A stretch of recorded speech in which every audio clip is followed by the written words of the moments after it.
যৌনাঙ্গে বা প্রস্রাবের দ্বারে চুলকাচ্ছে, ঘা হয়ে যাচ্ছে, ফুসকুড়ি হচ্ছে, বারবার ঘামাচির মতন হয়ে যাচ্ছে বা প্রচন্ড সাদাস্রাব হচ্ছে, কি ওষুধ ব্যবহার করব বা কি অয়েনমেন্ট লাগাবো বা কোনো ওষুধ খেতে হবে কিনা। আমার কাছে প্রচুর এরকম কমেন্ট এসছে। আজকে এই সবকিছুর সমাধান নিয়ে আলোচনা করব এবং বলে দেবো যে কি অয়েনমেন্ট লাগাতে হবে বা কোনো ওষুধ খেতে হবে কিনা, কখন খেতে হবে। প্রথমে বলবো যে যা কিছু হোক না কেন, যোনিপথে বা প্রস্রাবের দ্বারে ফুসকুড়ি, চুলকানি, ঘা, আলসারের মতন সাদা সাদা গোটা গোটা ঘামাচির মতন যাই হোক না কেন, সেটা দুটো কারণে হতে পারে। এক হচ্ছে ফাঙ্গাল ইনফেকশন হতে পারে, একটা হচ্ছে ভাইরাল ইনফেকশন হতে পারে। আর সাদা স্রাবের ব্যাপারটা নিয়ে আমি পরে আলোচনা করবো, সেটা ব্যাকটেরিয়াল কারণে হতে পারে, ফাঙ্গাল ইনফেকশনের কারণেও হতে পারে। এই যে আমি বললাম যে কোনো রকমের কিছু হোক না কেন, সেটা ফাঙ্গাল ইনফেকশন আর ভাইরাল ইনফেকশনের কারণে হতে পারে। প্রথমে বলবো ভাইরাল ইনফেকশন। ভাইরাল ইনফেকশনটা একটা ভাইরাল ইনফেকশনের কারণেই হয়ে থাকে মেনলি, সেটা হচ্ছে হার্পিস ভাইরাস।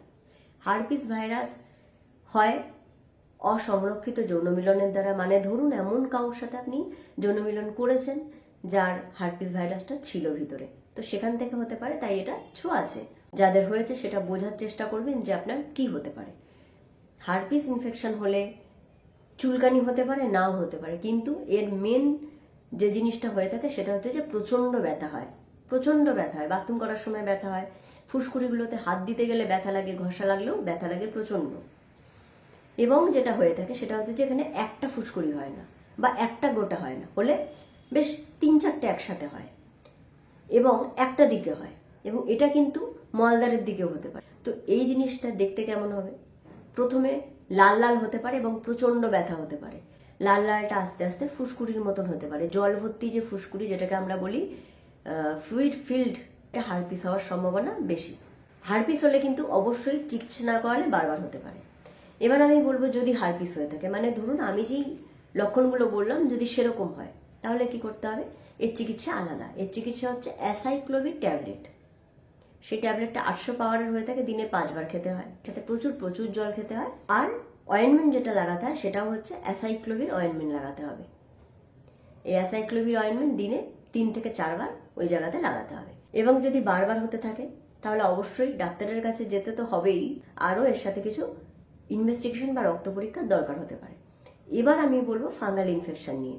ফুসকুড়ি হয়েছে, চুলকাচ্ছে, সাদা সাদা ঘায়ের মতন, আলসারের মতন হয়েছে, বা লাল লাল গোটা গোটা অ্যালার্জির মতন মনে হচ্ছে, খুব চুলকাচ্ছে, সাদা স্রাব হতেও পারে, নাও হতে পারে, তো সেটা ফাঙ্গাল ইনফেকশন। মানে এই হার্পিস ইনফেকশনটা ছাড়া বাকি যা হয়ে থাকে মেনলি ফাঙ্গাল ইনফেকশনই হয়ে থাকে। সেটা গোটা গোটা হোক, অ্যালার্জির মতন হোক, ফুসকুড়ি হোক, যাই হোক না কেন, সেটা একটাও হতে পারে।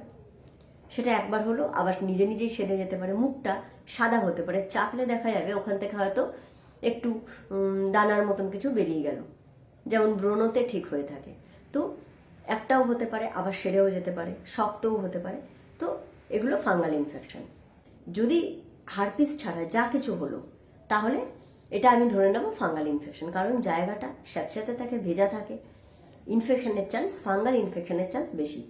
সেক্ষেত্রে কি করতে হবে? হার্পিস ছাড়া যে কোনো রকমের যদি ইনফেকশন বা গোটা গোটা হয়ে থাকে, তাহলে আপনি ক্লট্রিমাজোল অয়েনমেন্ট ব্যবহার করতে পারেন দিনে 3 বার।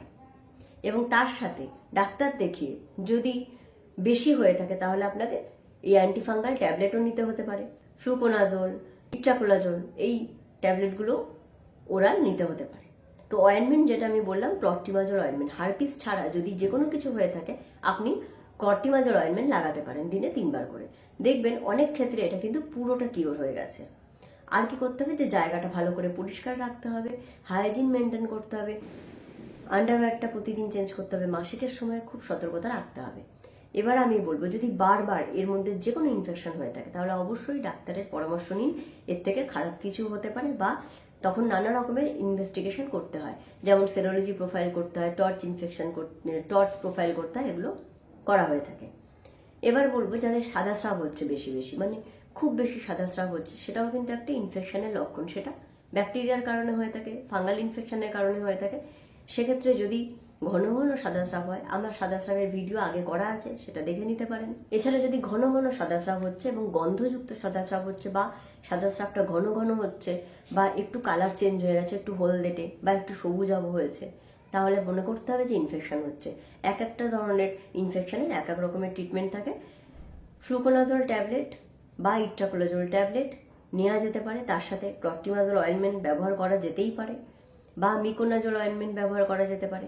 বেশি সাদা স্রাব হওয়াটা নর্মাল, এটা হতেই পারে, কিন্তু যদি গন্ধ হচ্ছে তাতে, বা তার সাথে প্রচন্ড বাজেভাবে চুলকাচ্ছে, জ্বালা করছে, মাসিকের দ্বারে ব্যথা করছে, বা জ্বর আসছে, বা শরীর দুর্বল লাগছে, তার মানে মনে করতে হবে সেটা কিন্তু ইনফেক্টেড। অবশ্যই ডাক্তারের পরামর্শ নিতে হবে। আশা করছি আজকের ভিডিওতে অনেক রকমের প্রশ্নের উত্তর দেওয়ার চেষ্টা করেছি। ভিডিওটা ভালো লাগলে অবশ্যই সাবস্ক্রাইব করবেন। আজকের মতন এখানেই শেষ করছি। ধন্যবাদ।